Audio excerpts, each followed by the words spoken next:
My name is Dave Hoffman. I'm the Senior Vice President of Community Engagement at the Boston Celtics and the Boston Celtics Shamrock Foundation.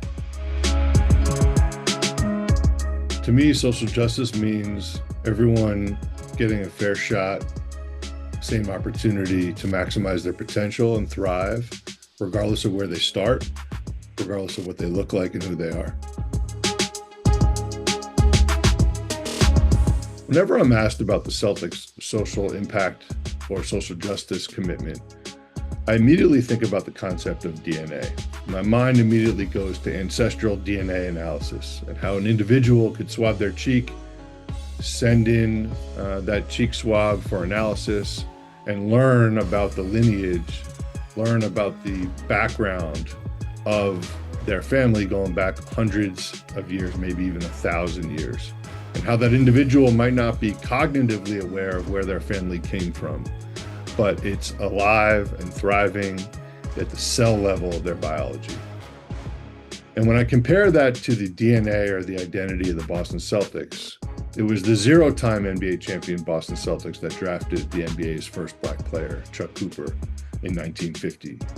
And how the courage of Chuck and the courage of the individuals stewarding the organization at the time gave us all an identity and a gift to become activists, to advocate for marginalized populations, and to use our power, use our platform to try to level the playing field and provide opportunity and access to young people in our region.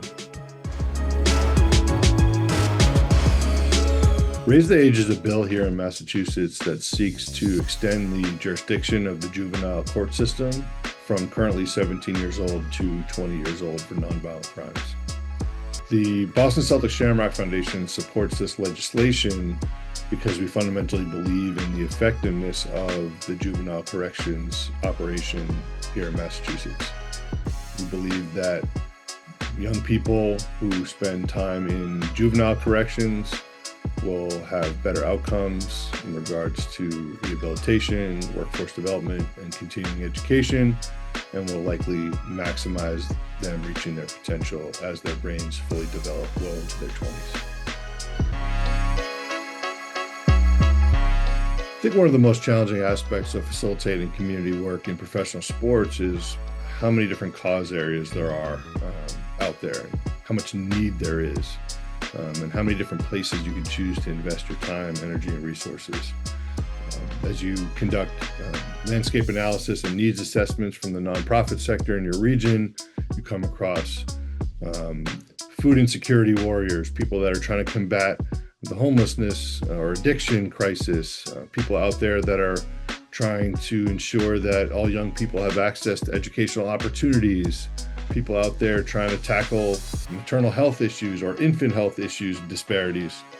There's so many different areas of need out there, and they'll all advocate that their area is most critical. And the reality is that they're all right, they're all correct.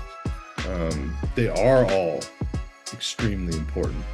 And really, as a steward of professional sports foundations, it can be a little challenging at times to figure out, do you try to go deep into certain cause areas, or do you try to fly a little bit more on the surface across many different cause areas?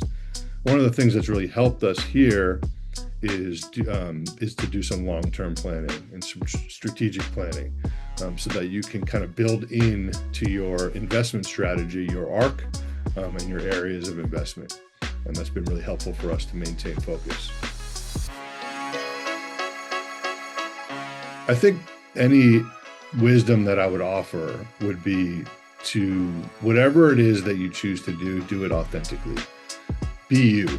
Soar with your strengths. What makes you and your franchise you, what makes your region you, what makes your personnel you.